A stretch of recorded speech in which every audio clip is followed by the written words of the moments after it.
आयुब तांको बंधु मानक निंदा और अपमान रे भांगी पड़िथिले कि तांको परिस्थिति रे ईश्वर को निंदा करनथिले। ईश्वर को ऊपर तांको दृढ़ विश्वास थिला। से परीक्षित हेला परे सुवर्ण परि उत्तीर्ण हेबे यह तांको विश्वास थिला। आज कौन आम विश्वास से प्रकार अटे कि जीसुंको मधुर वाक्य चला पथे साजे दीप आमरी चरण अलिभा आलोक देई जीवनर प्रतिपदे जीवनर प्रतिपदे बढ़ाए से सत्य पथे पथ प्रदर्शिका से जे पथ प्रदर्शिका पथ प्रदर्शिका पथ प्रदर्शिका। नमस्कार। प्रभु जीशु को मधुर नाम रे आपन को आज पथ प्रदर्शिका कार्यक्रम को स्वागत करुछि। आपन केमिति अछंती? मोर विश्वास प्रभु को दया और अनुग्रह रु आपन निश्चय भल दिबे। आपन नियमित आम कार्यक्रम देखुचंती, शिक्षा लाभ करुचंती और आत्मिक जीवन रे बढ़ुचंती, सेथिबे मु विशेष आनंदित। आपन को मतामत निश्चय हमकु टीवी स्क्रीन रे दिया जाइथिबा नंबर रे जणाइबे। आमे आपन को फोन कॉल र अपेक्षा रे अछु। आपन को मध्यरु अनेक आम सहित जोगाजोग करिसंती। जो माने करि नाहंती अनुरोध करे आज ही आम सहित जोगाजोग करंतु। ए कार्यक्रम मध्य देई पुनि थरे आपन को सहित साक्षात हेबार सुयोग पाइथिबारु मु प्रभु को धन्यवाद दिए। प्रभु आपन को आशीर्वाद करंतु। आज रो अध्ययन रे आमे आयुब कहिथिबा ज्ञानर कथा देखु। आयुब इलिफस को अपमानजनक अभियोग रो उत्तर देई नथिले, बरं से तांको ऊपर भरोसा करिसंती ओ जहांको विश्वास करुचंती तांको निकटरे आर्तनाद करुचंती, तांको इच्छा जानिबा को अपेक्षा करुचंती। जदि आमे देखु लेखा जाए मु तांको उत्तर जानिबा को चाहे। आयुबंकर दृढ़ विश्वास थिला जे मु ए वर्तमान रो परीक्षा रु बाहरिला परे सुना परी उत्तीर्ण हेबी। आमे जदि आयुबंक जीवन को देखु तांको सांत्वना देवा निमंते केही नथिले। तांको बंधु माने तांको विरुद्ध रे कथा कहउथिले, तांको स्त्री तांको विरुद्ध रे कथा कहिथिले, किंतु ईश्वर को ऊपर तांको दृढ़ विश्वास थिला।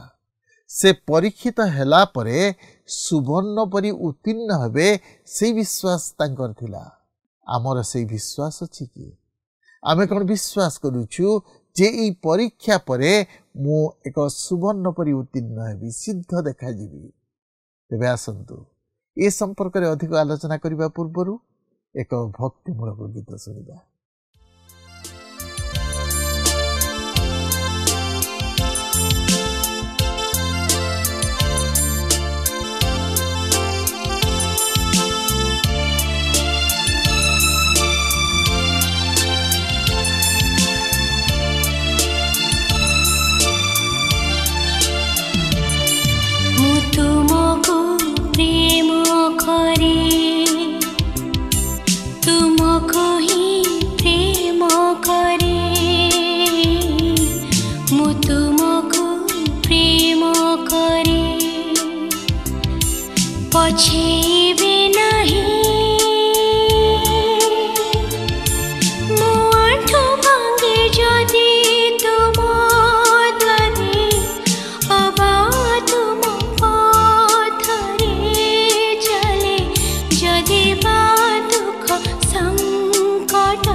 ପଛେଇବି ନାହିଁ।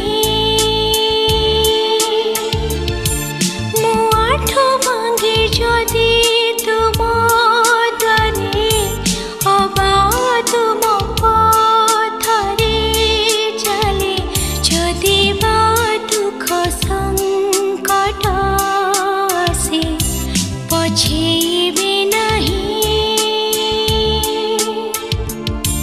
ମୁଁ ଆଠ ଭାଙ୍ଗି ଯଦି ତୁମ ଦ୍ୱାରେ ଅବା ତୁମ ପଥରେ ଚାଲେ, ଯଦି ବା ଦୁଃଖ ସଙ୍କଟ ଆସେ ପଛେଇବି ନାହିଁ।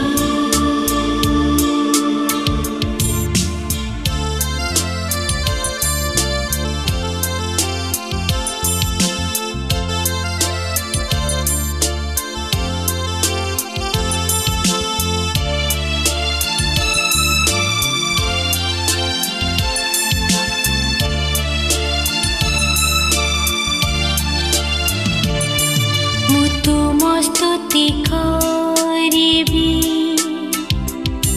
ତୁମରି ସ୍ତୁତି କରିବି। ମୁଁ ତୁମ ସ୍ତୁତି କରିବି, ପଛେଇବି ନାହିଁ। ମୁଁ ଆଠ ଭାଙ୍ଗି ଯଦି ତୁମ ଦ୍ୱାରେ ଅବା ତୁମ ପଥରେ ଚାଲେ, ଯଦି ବା ଦୁଃଖ ସଙ୍କଟ ଆସେ ପଛେଇବି ନାହିଁ। ମୁଁ ଆଠ ଭାଙ୍ଗି ଯଦି ତୁମ ଦ୍ୱାରେ ଅବା ତୁମ ପଥରେ ଚାଲେ, ଯଦି ବା ଦୁଃଖ ସଙ୍କଟ ଆସେ ପଛେଇବି ନାହିଁ।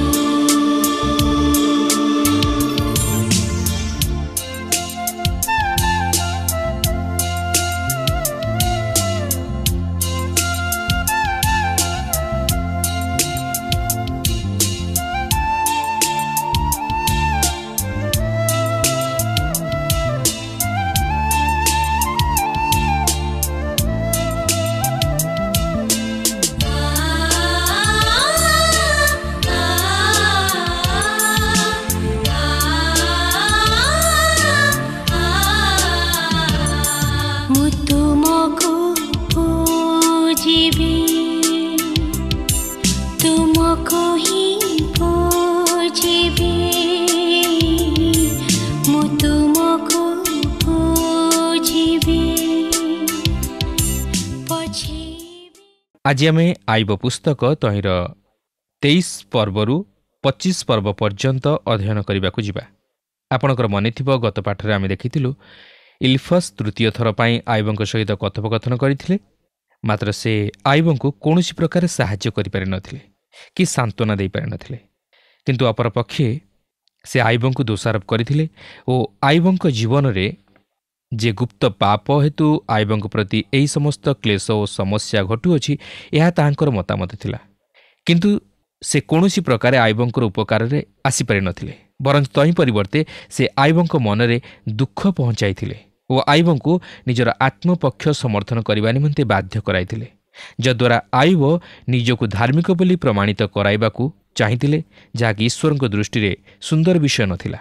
ଆସନ୍ତୁ ଏହି ଆଇବ ପୁସ୍ତକ 23 ପର୍ବରୁ 25 ପର୍ବ ମଧ୍ୟରେ ଆମେ ଆଇବଙ୍କର ସପ୍ତମ ଉତ୍ତରଟିକୁ ଲକ୍ଷ୍ୟ କରିବାକୁ ଯିବା।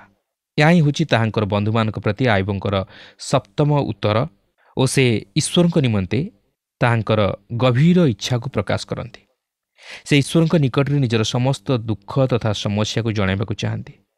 ସେ ବର୍ତ୍ତମାନ ଜାଣିବାକୁ ପାରୁଅଛନ୍ତି ଯେ ସେ ଈଶ୍ୱରଙ୍କ ପରୀକ୍ଷାର ସମ୍ମୁଖୀନ ହୋଇଅଛନ୍ତି ଓ ଈଶ୍ୱର ତାହାଙ୍କୁ ଏହି ପରୀକ୍ଷା ମଧ୍ୟ ଦେଇ ତାହାଙ୍କର ନିକଟବର୍ତ୍ତୀ କରାଇବାକୁ ଯାଉଅଛନ୍ତି।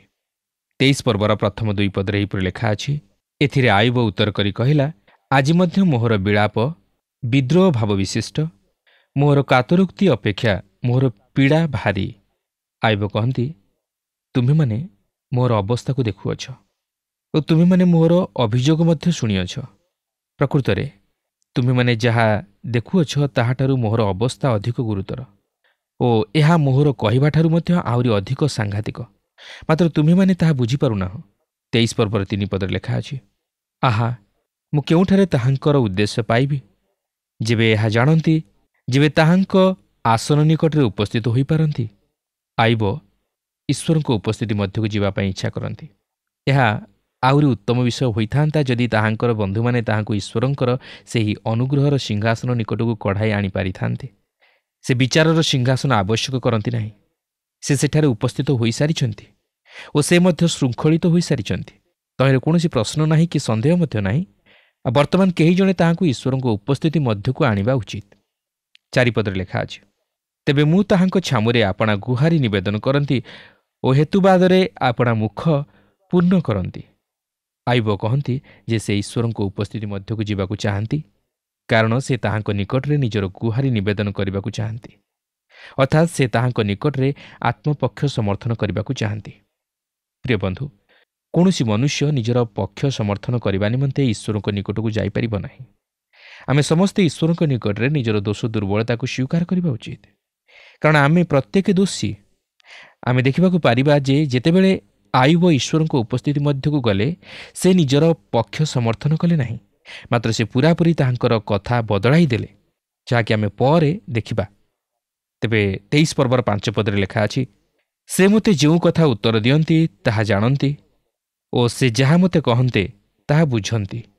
ଆୟୁବ ଆଶ୍ଚର୍ଯ୍ୟ ହେଉଥିଲେ ଯେ ଈଶ୍ୱର ତାହାଙ୍କୁ କ'ଣ କହିବେ। ସେ ତାହାଙ୍କୁ କେଉଁଠାରେ ପାଇବେ ବୋଲି ଭାବି ଆଶ୍ଚର୍ଯ୍ୟ ହୋଇଯାଉଥିଲେ। କିନ୍ତୁ ମୁଁ ଆପଣଙ୍କୁ ଏକ ଦୃଢ଼ତାର ସହିତ କହିପାରେ ଯେ ଯେଉଁ ବ୍ୟକ୍ତିର ହୃଦୟରେ ଈଶ୍ୱରଙ୍କ ନିମନ୍ତେ ଏ ପ୍ରକାର ଆଗ୍ରହଜାତ ହୁଏ, ସେ ନିଶ୍ଚିତ ଭାବେ ତାହାଙ୍କର ପରିଚୟ ପାଇପାରିବ। ଈଶ୍ୱର ମଧ୍ୟ ତାହାକୁ ଆପଣାର ପରିଚୟ ଦେବେ ଓ ତାହା ସହିତ ସାକ୍ଷାତ କରିବେ, ଏଥିରେ ସନ୍ଦେହ ନାହିଁ। 6 ପଦରୁ 9 ପଦ ମଧ୍ୟରେ ଲେଖା ଅଛି, ସେ କ'ଣ ଆପଣା ମହାପରାକ୍ରମରେ ମୋ ସଙ୍ଗେ ବିରୋଧ କରିବେ? ନା, ମାତ୍ର ସେ ମୋ ପ୍ରତି ମନୋଯୋଗ କରିବେ। ସେଠାରେ ସରଳ ଲୋକ ତାହାଙ୍କ ସଙ୍ଗେ ଯୁକ୍ତି କରିପାରିବ, ତରେ ମୁଁ ଆପଣା ବିଚାରକର୍ତ୍ତାଠାରୁ ଚିରକାଳ ଉଦ୍ଧାର ପାଇବି। ଦେଖ, ମୁଁ ଆଗକୁ ଯାଏ, ମାତ୍ର ସେ ସେଠାରେ ନାହାନ୍ତି ଓ ପଛକୁ ଯାଏ, ମାତ୍ର ତାହାଙ୍କୁ ଦେଖି ନପାରେ।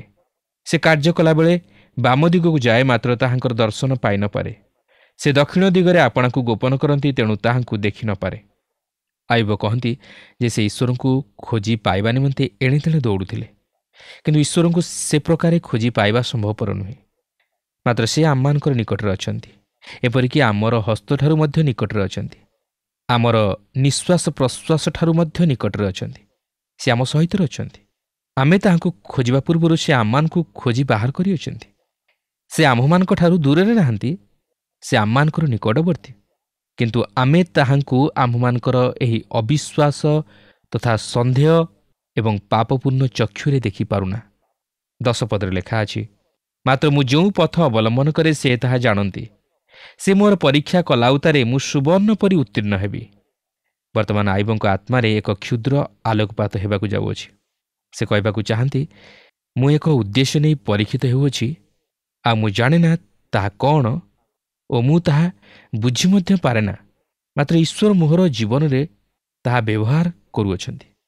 ପ୍ରିୟ ବନ୍ଧୁ, ଆପଣ କେବେ ଆପଣଙ୍କ ହୃଦୟରେ ବା ଜୀବନରେ ତାହା ଅନୁଭବ କରିଅଛନ୍ତି ଯେ ସମସ୍ୟା ଆପଣଙ୍କର ବିଶ୍ୱାସକୁ ବଳିଷ୍ଠ କରାଏ, ଆପଣଙ୍କୁ ବିଶ୍ୱାସରେ ଦୃଢ଼ କରାଏ ଓ ଈଶ୍ୱରଙ୍କର ନିକଟବର୍ତ୍ତୀ କରାଏ, ଆପଣଙ୍କୁ ଏକ ନୈତିକ ଚରିତ୍ରବାନ କରି ଗଠନ କରାଏ, ଯାହାକି ପୂର୍ବରୁ ଆପଣଙ୍କ ଜୀବନ ସେପରି ନଥିଲା।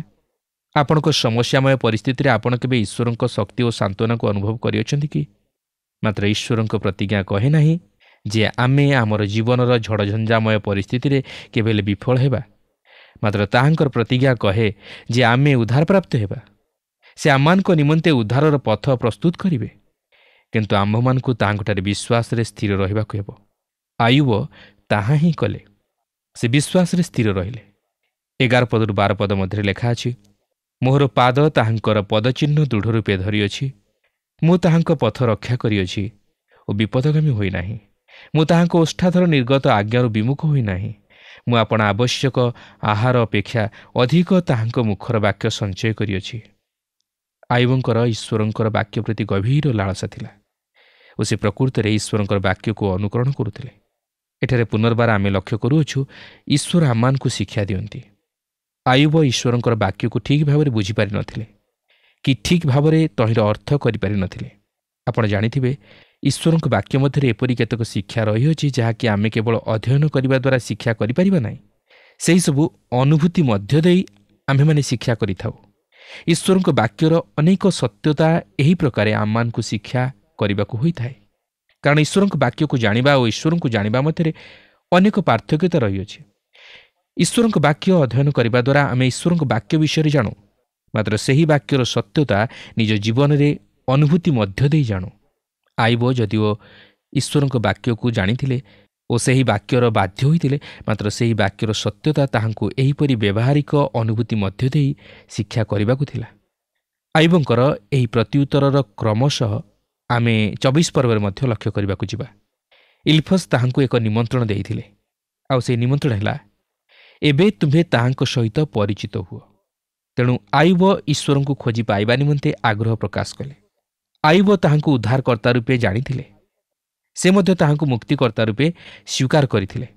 ମାତ୍ର ତାହାଙ୍କ ପ୍ରତି ଯାହା ସବୁ ଘଟୁଅଛି ତାହା ସେ ବୁଝିପାରୁନାହାନ୍ତି ଓ ସେ ସ୍ୱର୍ଗରୁ ସେହି ସାହାଯ୍ୟ, ସାନ୍ତ୍ୱନା ଓ ସେହି ସ୍ୱର୍ଗୀୟ ଆଲୋକ ପାଇବାକୁ ଚାହାନ୍ତି, ଯାହାକି ତାହାଙ୍କର ବନ୍ଧୁମାନଙ୍କ ଠାରୁ ସେ ପାଇପାରୁନାହାନ୍ତି। ଇଲଫସ୍ ତାହାଙ୍କୁ ଦୋଷାରୋପ କରି କହନ୍ତି ଯେ ତାହାଙ୍କର ଗୁପ୍ତ ପାପ ଅଛି ଓ ସେ ତାହାକୁ ସ୍ୱୀକାର କରିବା ଉଚିତ।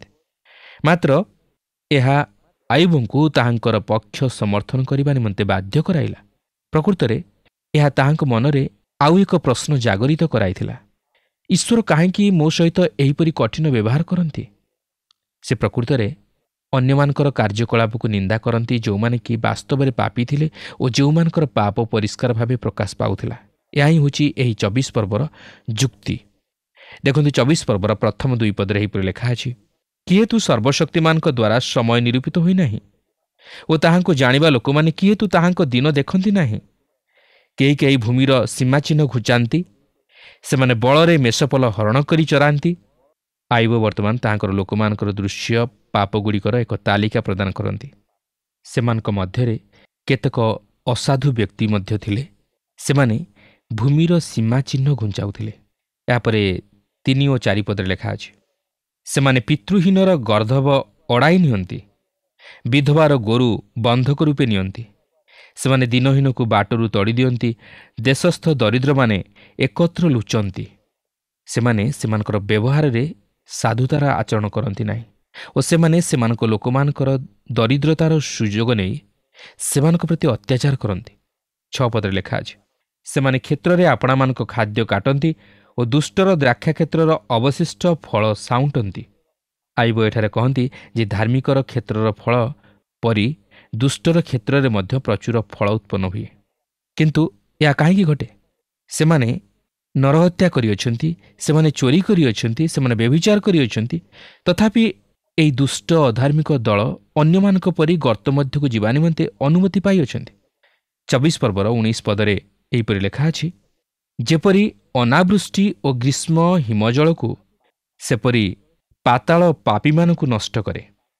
ସେମାନେ କେବଳ ଅନ୍ୟମାନଙ୍କ ପରି ଗର୍ତ୍ତରେ ପ୍ରବେଶ କରନ୍ତି ନାହିଁ, ମାତ୍ର ଯାହା ଜଣାଯାଏ ସେମାନେ ଏହି ଜୀବନରେ ବିଚାରରୁ ସୁରକ୍ଷିତ। ପ୍ରକୃତରେ ସେମାନେ ରକ୍ଷା ପାଇଯିବା ପରି ଜଣାଯାଆନ୍ତି, ମାତ୍ର ତାହା ନୁହେଁ। ତେବେ ଆୟୁବ ଏପରି କହିବାର ଉଦ୍ଦେଶ୍ୟ ହେଉଛି ଯେ ସେ ନିଜର ଅବସ୍ଥାକୁ ଲକ୍ଷ୍ୟ କରନ୍ତି। ସେ ଅସୁସ୍ଥ ଓ ଦୁସ୍ଥ ଓ ସେ ଦୁଷ୍ଟମାନଙ୍କ ପ୍ରତି ଲକ୍ଷ୍ୟ କରନ୍ତି। ସେମାନେ ଅତି ସୁନ୍ଦର ଜୀବନଯାପନ କରୁଅଛନ୍ତି, ସେମାନଙ୍କର କୌଣସି ସମସ୍ୟା ନାହିଁ। ଆଉ ସେ କହନ୍ତି, ମୁଁ ଏହା କିଛି ବୁଝିପାରେ ନାହିଁ। ମୁଁ ଜାଣିବାକୁ ଚାହେଁ, ମୁଁ କାହିଁକି ଏପରି ପରିତ୍ୟକ୍ତ? ମୁଁ କାହିଁକି ଏହିପରି କଷ୍ଟ ଭୋଗୁଅଛି? ଦୁଷ୍ଟମାନେ ତ ସେ ପ୍ରକାର ଭୋଗୁନାହାନ୍ତି, ଦୁଷ୍ଟମାନଙ୍କ ପ୍ରତି ତ ସେ ପ୍ରକାର ବିପତ୍ତି ଘଟୁନାହିଁ। ସେମାନେ ତ ସୁଖ ଆନନ୍ଦରେ ଅଛନ୍ତି। 24 ପର୍ବର 25 ପଦରେ ଲେଖା ଅଛି, ପୁଣି ବର୍ତ୍ତମାନ ଯେବେ ଏପରି ନ ହୁଏ, ତେବେ କିଏ ଆମ୍ଭକୁ ମିଥ୍ୟାବାଦୀ ବୋଲି ପ୍ରମାଣ କରିବ ଓ ଆମ୍ଭ କଥାକୁ ନିରର୍ଥକ କରିବ? ଆୟୁବଙ୍କର ବନ୍ଧୁମାନେ ତାହାଙ୍କୁ ସାହାଯ୍ୟ କରିପାରିଲେ ନାହିଁ। ଆଉ ପ୍ରକୃତରେ ସେମାନେ ତାହାଙ୍କୁ ଆଉ ଏକ ଅଭିଯୋଗ ବାଢ଼ିବା ନିମନ୍ତେ ବାଧ୍ୟ କରାଇଲେ ଓ ତହିଁର କାରଣ ସ୍ୱରୂପ ହେଲେ। ତାହା ହିଁ ଆୟୁବ ଏଠାରେ ପଚାରନ୍ତି, ଈଶ୍ୱର କାହିଁକି ମୋ ପ୍ରତି ଏପରି ଘଟାଇଲେ? ଆୟୁବଙ୍କର ଅଭିଯୋଗ ହେଉଛି, ମୁଁ କୌଣସି ଅପରାଧ କରିନାହିଁ, ମୁଁ କୌଣସି ଅଧର୍ମ କରିନାହିଁ, ମାତ୍ର ସେହି ଦୁଷ୍ଟ ଓ ଅଧାର୍ମିକ ଲୋକମାନେ ଅଛନ୍ତି ଯେଉଁମାନେ କି ପାପରେ ପରିପୂର୍ଣ୍ଣ। ମାତ୍ର ସେମାନେ ମୋ ପରି ଦୁଃଖ ଭୋଗ କରନ୍ତି ନାହିଁ, ମାତ୍ର ମୁଁ କାହିଁକି ଭୋଗ କରୁଅଛି? ଏହିପରି ପ୍ରଶ୍ନ ଆଜି ଅନେକଙ୍କ ମନରେ ମଧ୍ୟ ଆସେ। ଆୟୁବ ଈଶ୍ୱରଙ୍କୁ ବୁଝିପାରିନଥିଲେ ଓ ଆମେ ମଧ୍ୟ ଦେଖିବାକୁ ଯିବା ଯେ ଆୟୁବ ନିଜେ ନିଜକୁ ମଧ୍ୟ ବୁଝିପାରିନଥିଲେ। ମାତ୍ର ତଥାପି ଆୟୁବଙ୍କର ଈଶ୍ୱରଙ୍କ ଉପରେ ଏକ ଦୃଢ଼ ବିଶ୍ୱାସ ଥିଲା। ତାହାଙ୍କର ସେହି ସୀମିତ ଜ୍ଞାନ ମଧ୍ୟରେ ସେ ଈଶ୍ୱରଙ୍କଠାରେ ବିଶ୍ୱାସରେ ସ୍ଥିର ଥିଲେ। ବର୍ତ୍ତମାନ ଆମେ 25 ପର୍ବଟିକୁ ଅଧ୍ୟୟନ କରିବାକୁ ଯିବା। ଏହି ପର୍ବରେ ଆମେ ବିଲ୍ଦଦର ତୃତୀୟ ବାର ପାଇଁ ଆୟୁବଙ୍କ ସହିତ କଥୋପକଥନର ବିଷୟକୁ ଲକ୍ଷ୍ୟ କରିବାକୁ ଯିବା। ବର୍ତ୍ତମାନ ଆମେ ବିଲ୍ଦଦଙ୍କ ମୁଖରୁ ଶେଷ କଥା ଶୁଣିବାକୁ ଯିବା ଓ ଏହା ମଧ୍ୟ ଅତି ସଂକ୍ଷିପ୍ତ। ତେବେ ଏହି ବିଲ୍ଦଦ ଜଣେ ଚିନ୍ତାଶୀଳ ଓ ବୁଦ୍ଧିମାନ ବ୍ୟକ୍ତି ଥିଲେ। ବର୍ତ୍ତମାନ ତାହାଙ୍କ ମନରେ ପ୍ରଶ୍ନ ଆସୁଛି, ଆୟୁବ ଯଦି ପ୍ରକୃତରେ ପାପୀ, ତାହେଲେ ଏହି ସମସ୍ତ ଯୁକ୍ତିତର୍କ ଓ ଦୋଷାରୋପ ସତ୍ତ୍ୱେ ମଧ୍ୟ ସେ କାହିଁକି ନିଜକୁ ଭାଙ୍ଗୁନାହାନ୍ତି ବା ନିଜର ପାପ ନିମନ୍ତେ ଅନୁତାପ କରି ତାହା କାହିଁକି ସ୍ୱୀକାର କରୁନାହାନ୍ତି? ଆଉ ସେ ଜାଣନ୍ତି ଈଶ୍ୱର ତାହାଙ୍କ ବ୍ୟବସ୍ଥା ଅନୁଯାୟୀ ପାପୀମାନଙ୍କୁ ଦଣ୍ଡ ଦିଅନ୍ତି। ଆଉ ଯଦି ଏହା ସତ୍ୟ, ତାହେଲେ ଆୟୁବ ଯଦି ଜଣେ ପାପୀ, ସେ କାହିଁକି ତହିଁ ନିମନ୍ତେ ଅନୁତାପ କରୁନାହାନ୍ତି ଓ ନିଜକୁ ନମ୍ର କରୁନାହାନ୍ତି? 25 ପର୍ବର ପ୍ରଥମ 2 ପଦରେ ଏହିପରି ଲେଖା ଅଛି। ଏଥିରେ ସୁହୀୟ ବିଲ୍ଦଦ ଉତ୍ତର କରି କହିଲା, ପ୍ରଭୁତ୍ୱ ଓ ଭୟ ତାହାଙ୍କଠାରେ ଥାଏ, ସେ ଆପଣା ଉଚ୍ଚ ସ୍ଥାନରେ ଶାନ୍ତି ସମ୍ପାଦନ କରନ୍ତି। ଦେଖନ୍ତୁ, ବିଲ୍ଦଦ ଏଠାରେ ଈଶ୍ୱରଙ୍କ ବିଷୟ ନେଇ ଏକ ମହାନ ମନ୍ତବ୍ୟ ଦିଅନ୍ତି ଓ ତାହା ଅତି ଉତ୍ତମ। ଏହାପରେ 3 ପଦରେ ଲେଖା ଅଛି, ତାହାଙ୍କ ସୈନ୍ୟ ଦଳର କି କୌଣସି ସଂଖ୍ୟା ଅଛି? କାହା ଉପରେ ତାହାଙ୍କ ଦୀପ୍ତି ଉଦିତ ନ ହୁଏ? ଅନ୍ୟ ଅର୍ଥରେ କହିବାକୁ ଗଲେ, ତାହାଙ୍କର ଆଲୋକ କାହା ଉପରେ ନ ପଡ଼େ? ସମସ୍ତଙ୍କ ଉପରେ ପଡ଼େ। ଈଶ୍ୱର ହେଉଛନ୍ତି ସର୍ବଶକ୍ତିମାନ ଓ ସର୍ବଦର୍ଶୀ। ତାହାଙ୍କ ନିକଟରେ କୌଣସି ବିଷୟ ଅଛପା ନୁହେଁ କିମ୍ବା କୌଣସି ପ୍ରାଣୀ ଅଦୃଶ୍ୟ ନୁହେଁ। 4 ପଦରେ ଲେଖା ଅଛି, ତେବେ ମନୁଷ୍ୟ କିରୂପେ ପରମେଶ୍ୱରଙ୍କ ଛାମୁରେ ଧାର୍ମିକ ହୋଇପାରିବ ଅବା ସ୍ତ୍ରୀ ଜାତ ଲୋକ କିରୂପେ ସୂଚି ହୋଇପାରିବ? ବର୍ତ୍ତମାନ ଏଠାରେ ଏକ ଉତ୍ତମ ପ୍ରଶ୍ନ। ଏହି ପ୍ରଶ୍ନ ବିଲ୍ଦଦ ଆରମ୍ଭରୁ ପଚାରିବା ଉଚିତ ଥିଲା। ଯଦିଓ ସେ ଠିକ୍ ପ୍ରଶ୍ନ ପଚାରିଛନ୍ତି, ମାତ୍ର ସେ ଠିକ୍ ଉତ୍ତରଟି ଜାଣନ୍ତି ନାହିଁ। 5 ପଦରେ ଲେଖା ଅଛି, ଦେଖ, ତାହାଙ୍କ ଦୃଷ୍ଟିରେ ଚନ୍ଦ୍ର ହିଁ ନିସ୍ତେଜ ଅଟେ ଓ ତାରାଗଣ ନିର୍ମଳ ନୁହନ୍ତି। ବାସ୍ତବରେ ଯେଉଁ ଚନ୍ଦ୍ରକୁ ଆମେ ଦେଖୁ, ଯାହାର ଆଲୋକ ସ୍ୱଚ୍ଛ ଓ ନିର୍ମଳ, ତଥାପି ସେହି ଚନ୍ଦ୍ର ମଧ୍ୟରେ ଅନେକ କଳଙ୍କ ରହିଅଛି। ସେହିପରି ତାରାଗଣ ମଧ୍ୟ ସ୍ଥିର ଆଲୋକ ପ୍ରଦାନ କରିପାରନ୍ତି ନାହିଁ ଓ ଏହି ସମସ୍ତ ଈଶ୍ୱରଙ୍କ ଦ୍ୱାରା ସୃଷ୍ଟ ହେଲେ ମଧ୍ୟ ଈଶ୍ୱରଙ୍କ ଦୃଷ୍ଟିରେ ନିର୍ମଳ ନୁହନ୍ତି। ତାହେଲେ ମନୁଷ୍ୟ ବିଷୟରେ କ'ଣ କୁହାଯାଇପାରେ? 6 ପଦରେ ଲେଖା ଅଛି, ତେବେ କୀଟ ମାତ୍ର ମନୁଷ୍ୟ କ'ଣ ଓ କୃମି ମାତ୍ର ମନୁଷ୍ୟ ସନ୍ତାନ କ'ଣ? ବାସ୍ତବରେ ଆମେ ଈଶ୍ୱରଙ୍କ ନିକଟରେ କୀଟ ମାତ୍ର ମନୁଷ୍ୟ। ଆମେ ନିଜକୁ ଅତି ବଡ଼ ମନେ କରିପାରୁ, ମାତ୍ର ଆମେ ଈଶ୍ୱରଙ୍କ ଦୃଷ୍ଟିରେ ଅତି ବଡ଼ ହୋଇପାରିବା ନାହିଁ। ଈଶ୍ୱର ଆମମାନଙ୍କର ଚିନ୍ତାଧାରା, କାର୍ଯ୍ୟକଳାପ ଓ ଜୀବନକୁ ଭଲ ଭାବେ ଜାଣନ୍ତି ଯେ ଆମମାନଙ୍କର କୌଣସି ସେପରି ଉତ୍ତମତା ବା ଧାର୍ମିକତା ନାହିଁ। ଆମମାନେ ଦୁର୍ବଳ ମନୁଷ୍ୟ, ଆମମାନେ ପାପୀ ମନୁଷ୍ୟ, ଆମମାନେ ସ୍ୱଭାବତଃ ପାପୀ। ସ୍ତ୍ରୀଜାତ ମନୁଷ୍ୟ କିପରି ଈଶ୍ୱରଙ୍କ ଦୃଷ୍ଟିରେ ସୂଚି ହୋଇପାରିବ? ତାହା ହିଁ ହେଉଛି ଏକ ଉତ୍ତମ ପ୍ରଶ୍ନ। ବିଲ୍ଦଦ ମଧ୍ୟ ତହିଁର ଉତ୍ତର ଜାଣିନଥିଲେ। କେବଳ ପ୍ରଭୁ ଯୀଶୁଖ୍ରୀଷ୍ଟଙ୍କ ନିକଟରେ ତହିଁର ଉତ୍ତର ଅଛି। ସେ ହେଉଛନ୍ତି ଆମମାନଙ୍କର ଉଦ୍ଧାରକର୍ତ୍ତା, ଯିଏକି ଆମମାନଙ୍କ ନିମନ୍ତେ ଆପଣାର ପବିତ୍ର ରକ୍ତ ଦେଇ ଆମମାନଙ୍କୁ ପାପରୁ ଉଦ୍ଧାର କରି ସୂଚି କରିଅଛନ୍ତି ଓ ଈଶ୍ୱରଙ୍କ ସନ୍ତାନ ହେବାର ଅଧିକାର ଦେଇଅଛନ୍ତି। ଆମେ ନିଜର ଧର୍ମକର୍ମ ନେଇ ଈଶ୍ୱରଙ୍କ ଦୃଷ୍ଟିରେ ଧାର୍ମିକ ବୋଲି ଗଣିତ ହୋଇପାରିବା ନାହିଁ, ଯେହେତୁ ଆମ୍ଭେମାନେ ସ୍ୱଭାବତଃ ପାପୀ ଓ ପାପରେ ଆମମାନଙ୍କର ଜନ୍ମ। ତେଣୁ କେବଳ ସେହି ପ୍ରଭୁ ଯୀଶୁଖ୍ରୀଷ୍ଟଙ୍କ ମଧ୍ୟ ଦେଇ ଆମେ ପିତା ଈଶ୍ୱରଙ୍କ ଦୃଷ୍ଟିରେ ଧାର୍ମିକ ଗଣିତ ହୋଇପାରିବା। ତେଣୁ ପ୍ରିୟ ବନ୍ଧୁ, ଆସୁ ଆଜି ଆମେ ସେହି ପ୍ରଶ୍ନ ମନ ମଧ୍ୟରେ କରୁ, ମନୁଷ୍ୟ କିରୂପେ ପରମେଶ୍ୱରଙ୍କ ଛାମୁରେ ଧାର୍ମିକ ହୋଇପାରିବ ଅବା ସ୍ତ୍ରୀଜାତ ଲୋକ କିରୂପେ ସୂଚି ହୋଇପାରିବ? ତାହେଲେ ଆମେ ସେହି ଉଦ୍ଧାରକର୍ତ୍ତାଙ୍କର ଆବଶ୍ୟକତାକୁ ଉପଲବ୍ଧି କରିପାରିବା ଓ ସେହି ପ୍ରଭୁ ଯୀଶୁଖ୍ରୀଷ୍ଟଙ୍କର କୃଷୀୟ ପ୍ରେମର ବାସ୍ତବତାକୁ ଉପଲବ୍ଧି କରିପାରିବା। କିନ୍ତୁ ଆମେ ଯଦି ଶକ୍ତଗ୍ରୀବ ହୋଇ ରହୁ, ନିଜର ପାପମୟ ଜୀବନ ନିମନ୍ତେ ଅନୁତାପ ନ କରୁ, ନିଜର ପାପମୟ ଜୀବନରୁ ଯଦି ଆମେ ନ ଫେରୁ, ତାହେଲେ ଆମେ କେବେ ହେଲେ ସେହି ଉଦ୍ଧାରକର୍ତ୍ତାଙ୍କର ବାସ୍ତବ ପ୍ରେମକୁ ବୁଝିପାରିବା ନାହିଁ। ଯେପର୍ଯ୍ୟନ୍ତ ଆମେ ନିଜକୁ ପାପୀ ବୋଲି ବିଚାର କରିନାହୁଁ, ସେ ପର୍ଯ୍ୟନ୍ତ ଆମେ ସେହି ଉଦ୍ଧାରକର୍ତ୍ତାଙ୍କୁ ଜାଣିପାରିବା ନାହିଁ କି ତାହାଙ୍କୁ ଚାହିଁପାରିବା ନାହିଁ। ପ୍ରିୟ ବନ୍ଧୁ, ମନୁଷ୍ୟ ଜୀବନରେ ମନୁଷ୍ୟ ଯଦି ନିଜକୁ ଚିହ୍ନିପାରେ ନାହିଁ, ନିଜର ପାପମୟ ଜୀବନକୁ ଚିହ୍ନିପାରେ ନାହିଁ, ତାହେଲେ ତାଠାରୁ ବଳି ମୂର୍ଖ ଆଉ କେହି ନାହିଁ। ତେଣୁ ଆସୁ, ଯଦି ଆମେ ବାସ୍ତବରେ ଜ୍ଞାନ ପାଇଛୁ, ସେହି ପ୍ରଭୁ ଯୀଶୁଖ୍ରୀଷ୍ଟଙ୍କଠାରେ ବିଶ୍ୱାସ କରି ତାହାଙ୍କ ନିମନ୍ତେ ଜୀବନଯାପନ କରୁ। ପ୍ରଭୁ ଆମ ପ୍ରତ୍ୟେକଙ୍କୁ ଆଶୀର୍ବାଦ କରନ୍ତୁ। ମୋର ବିଶ୍ୱାସ ଆଜିର କାର୍ଯ୍ୟକ୍ରମ ଆପଣଙ୍କୁ ନିଶ୍ଚୟ ଭଲ ଲାଗିଥିବ ଓ ଆପଣ ଆତ୍ମିକ ଜୀବନରେ ଉପକୃତ ହୋଇଥିବେ। ଆୟୁବ ଯେଉଁ ଅବସ୍ଥାରେ ଥିଲେ, ଈଶ୍ୱରଙ୍କ ଅନ୍ୱେଷଣ କରି ତାଙ୍କ ନିକଟକୁ ଯିବା ସମ୍ଭବପର ନଥିଲା। କିନ୍ତୁ ଆୟୁବ ଜାଣିଥିଲେ ଯେ ଏହି କଠିନ ପରିସ୍ଥିତି ମଧ୍ୟ ଦେଇ ଈଶ୍ୱର ତାଙ୍କୁ ଖୋଜି ବାହାର କରିବେ, ତାଙ୍କୁ ପ୍ରମାଣ ସିଦ୍ଧ କରିବେ ଯେ ସେ କିଏ ଅଟନ୍ତି। ଯେଉଁମାନେ ତାଙ୍କ ବିରୁଦ୍ଧରେ କଥା କହୁଛନ୍ତି, ସେମାନେ ଯେପରି ଜାଣିବେ ଯେ ସେମାନେ ଯେଉଁ ଅଭିଯୋଗ କରୁଥିଲେ ତାହା ଭୁଲ ଥିଲା। ଆୟୁବଙ୍କ ମନରେ ଏହି ପ୍ରଶ୍ନ ଆସୁଛି, ପରମେଶ୍ୱର କାହିଁକି ନିର୍ଦ୍ଦିଷ୍ଟ ସମୟ କିମ୍ବା ଦିନ ସଂରକ୍ଷଣ କରନ୍ତି ନାହିଁ ଏବଂ ତାଙ୍କ ଲୋକମାନଙ୍କୁ ସେଗୁଡ଼ିକ ବିଷୟରେ ସଚେତନ କରନ୍ତି ନାହିଁ? ହୁଏତ ଆୟୁବ ଭାବୁଥିବେ, କାହିଁକି ଈଶ୍ୱର ନୀରବ ରହୁଛନ୍ତି, କାହିଁକି ଦୁଷ୍ଟମାନଙ୍କୁ ଦଣ୍ଡ ଦେଉନାହାନ୍ତି? ଯିଏ ଅକାରଣରେ ଅନ୍ୟମାନଙ୍କୁ କଷ୍ଟ ଦିଏ। ଆମ ମନରେ ମଧ୍ୟ ସେହି ପ୍ରଶ୍ନ ଅନେକ ସମୟରେ ଆସେ। ଯେତେବେଳେ ଅକାରଣରେ ଆମେ କଷ୍ଟ ପାଉ, ତାହା ସ୍ୱାଭାବିକ ନୁହେଁ କି? ଆଜି ତ ଆମ ସମୟ ଶେଷ ହେଲାଣି। ପରବର୍ତ୍ତୀ କାର୍ଯ୍ୟକ୍ରମରେ ପୁଣି ଆପଣଙ୍କ ସହିତ ସାକ୍ଷାତ ହେବ। ଆପଣଙ୍କ ଠାରୁ ବିଦାୟ ନେବା ପୂର୍ବରୁ ଆସନ୍ତୁ ପ୍ରାର୍ଥନା କରିବା। ଦୟାଳୁ ସ୍ୱର୍ଗସ୍ଥ ପିତା, ଆମେ ତୁମର ଧନ୍ୟବାଦ କରୁଅଛୁ, ତୁମ ପ୍ରଶଂସା, ତୁମ ସ୍ତୁତି ବନ୍ଦନା କରୁଅଛୁ। ପ୍ରଭୁ, ତୁମେ ଆମମାନଙ୍କ ପ୍ରାର୍ଥନା ଶୁଣିଥାଅ, ପ୍ରାର୍ଥନାର ଉତ୍ତର ଦେଇଥାଅ, ସେଥିପାଇଁ ଆମେ ତୁମର ଗୌରବ କରୁଅଛୁ। ଆମମାନଙ୍କ ଜୀବନର ଦୁଃଖ ସମସ୍ୟା କେବଳ ଆମେ ତୁମ ନିକଟକୁ ଆଣିପାରୁ। ପ୍ରଭୁ, ସେଥିର ସମାଧାନ କେବଳ ତୁମେ କରିପାର। ପ୍ରଭୁ, ପ୍ରାର୍ଥନା କରୁଛୁ, ଆମ ଜୀବନର ପରିସ୍ଥିତି ଯାହା ହେଉନା କାହିଁକି, କିନ୍ତୁ ଆମେ ଯେପରି ତୁମ ନିକଟକୁ ଆସିବୁ, ତୁମ ନିକଟରେ ଆମମାନଙ୍କ ହୃଦୟକୁ ଢାଳି ଦେବୁ, ସେଇ ଅନୁଗ୍ରହ ତୁମେ ଆମମାନଙ୍କୁ ଦାନ କର। ମୋର ପ୍ରିୟ ଭାଇ ଭଉଣୀ ଯେଉଁମାନେ ଆଜି କାର୍ଯ୍ୟକ୍ରମ ଦେଖୁଛନ୍ତି, ପ୍ରତ୍ୟେକଙ୍କୁ ତୁମେ ଆଶୀର୍ବାଦ କର।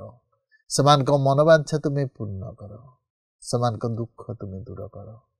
ତୁମେ ଆମମାନଙ୍କ ପ୍ରାର୍ଥନା ଶୁଣିଲ, ଧନ୍ୟବାଦ ଦେଇ ଏହି ପ୍ରାର୍ଥନା ପ୍ରିୟ ଯୀଶୁଙ୍କ ନାମରେ ମାଗିଲୁ, ଆମେନ୍। ବହୁତ ବହୁତ ଧନ୍ୟବାଦ। ପ୍ରଭୁ ଆପଣଙ୍କୁ ଆଶୀର୍ବାଦ କରନ୍ତୁ। ଗତ ପ୍ରଶ୍ନର ଉତ୍ତରଟି ହେଉଛି ସି ମାନତ। ଆଜିର ପ୍ରଶ୍ନଟି ହେଉଛି ସଦାପ୍ରଭୁ ବିଷୟକ ଭୟ କାହାର ଆରମ୍ଭ ଅଟେ? ଏ ଜ୍ଞାନ, ବି ଧନ, ସି ସମ୍ମାନ, ଡି ପଦବୀ।